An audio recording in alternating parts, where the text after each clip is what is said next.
नमस्कार दोस्तों supreme court ने एक 75 साल के बुजुर्ग के लिए एक ऐसा फैसला सुनाया।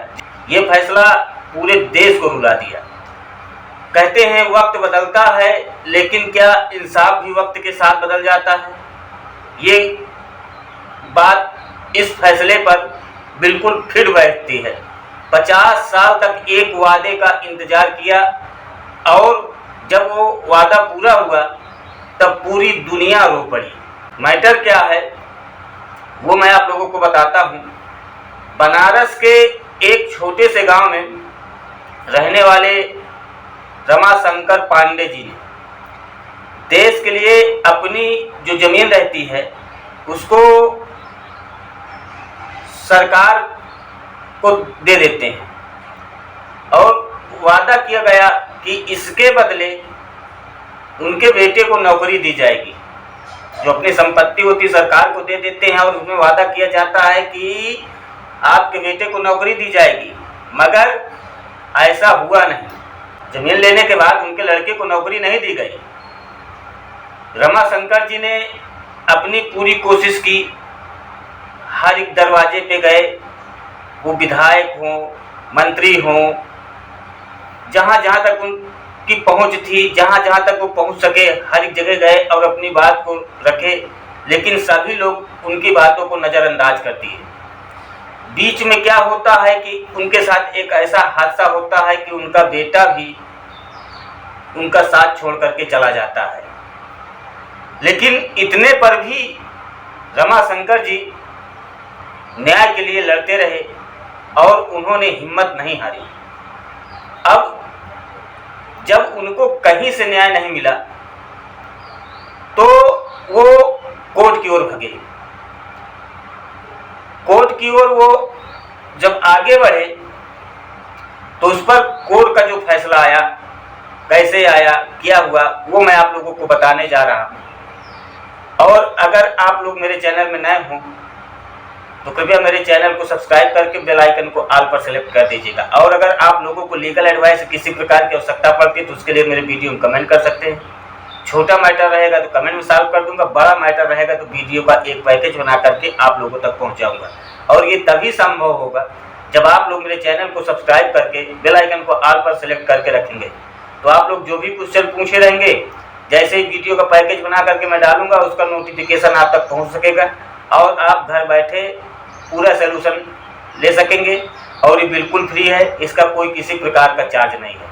तो चलिए मैं आप लोगों को बताता हूं कि पांडे जी के साथ जो सुप्रीम कोर्ट में जजमेंट आया, जो पूरे देश को रुला दिया, वो चीज़ मैं आप लोगों को बता रहा हूं। 2024 में सुप्रीम कोर्ट में उन्होंने आखिरी बार अर्जी लगाई और जब वहाँ पे केस चालू हुआ, जब वो उनसे कुछ पूछा गया तो पांडे जी ने कहा कि अब मेरी जिंदगी के कुछ ही दिन बचे हैं, अब मैं आखिरी समय पे चल रहा हूँ, मालूम नहीं कि कब मुझे ये दुनिया छोड़ करके जाना पड़े और मुझे इंसाफ नहीं मिल पाएगा। अगर मेरे साथ ऐसी घटना घट गई तो मुझे इंसाफ चाहिए, जिसको देखते हुए पूरा इतिहास ही पलट गया। और फिर एक ऐसा हुआ जो एक चमत्कार से कम नहीं था। 50 साल बाद अदालत ने माना कि सरकार ने अन्याय किया है। कोर्ट ने तुरंत जमीन का मुआवजा और परिवार को नौकरी देने का आदेश दिया। इस बात को सुन करके जो कोर्ट का आदेश आया तो रमाशंकर पांडे जी थे, रमाशंकर पांडे जी की आंखों में आंसू आ गए। लेकिन ये जो इस बार आंसू आए थे, ये हार के आंसू नहीं थे, ये जीत के आंसू थे।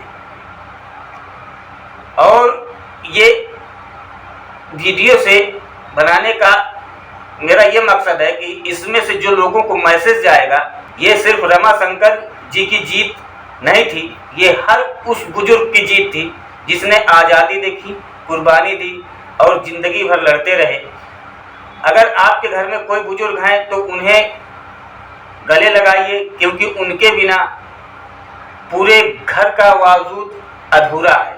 और अगर आप न्याय के लिए लड़ रहे हैं तो हार मत मानिए,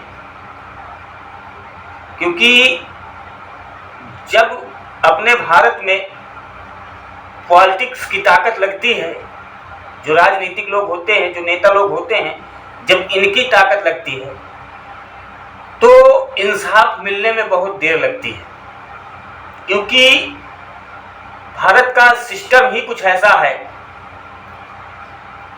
जो किसी से छिपा नहीं है। आप गरीब वर्ग के हैं, एक सादे कागज पे कंप्लेन गई है, आप कहाँ हैं, कहाँ नहीं हैं, कैसे हैं, किस हालत पे हैं, कोई किसी प्रकार किसी से मतलब नहीं है। जहां मिलेंगे वहीं से उठा लिए जाएंगे। कोई नोटिस, कोई कानून का पालन नहीं। आपसे पूछताछ हुआ, आपके साथ प्रताड़ना की गई, अगर आप गलत पाए गए तो कुछ भी अंडसंड धारा लगा करके आपके पास भेज दिया जाएगा। वहीं पे अगर कोई पावरफुल व्यक्ति है और सच में वो कार्य किया है तो जांच होते होते होते होते 6 महीना लग जाते हैं। कई नेताओं के ऊपर कई प्रकार के चार्ज लगे, ऐसे ऐसे चार्ज लगे हैं कि जांच होते होते मालूम चलता है कि इधर सुलह हो गए। क्यों? क्योंकि भाई पैसा है और किसी गरीब के साथ कुछ घटना घटी है तो उसे पैसा दे करके मामला शांत कर दिया गया है। तो अगर आपके साथ कोई ऐसी घटना घट रही है तो आपको न्याय मिलेगा, मगर जब आप लड़ते रहेंगे तो ऐसा नहीं है कि जो ये कुर्सी पे बैठे हुए हैं इनमें अभी सत्य बाकी है। सभी लोग असत्य की राह पे नहीं चल रहे हैं। इसीलिए कहते हैं कि इंसाफ कुछ समय के लिए रुक सकता है पर मिट नहीं सकता है। अगर आप लड़ते रहेंगे तो कहीं ना कहीं से आपको इंसाफ मिलेगा। और हिम्मत मत हारिए। अगर हिम्मत जिस दिन आप हार जाएंगे उस दिन समझ लीजिए कि आपकी हार हो गई है। और दोस्तों, मैं वीडियो सिर्फ इसीलिए बनाया हूं कि सुप्रीम कोर्ट के इस जजमेंट को सुन करके आप लोगों को ऐसा न लगे कि हमारे साथ इतने साल हो गए हैं और हमें इंसाफ नहीं मिला है। तो आप भ्रमित मत होइए, टाइम लगेगा। आजकल चला टेम लगेगा, तो वही टाइम लगेगा पर इंसाफ मिलेगा। और दोस्तों, वीडियो अच्छी लगी हो तो चैनल को सब्सक्राइब करते हुए वीडियो को थोड़ा शेयर कर दीजिए। धन्यवाद।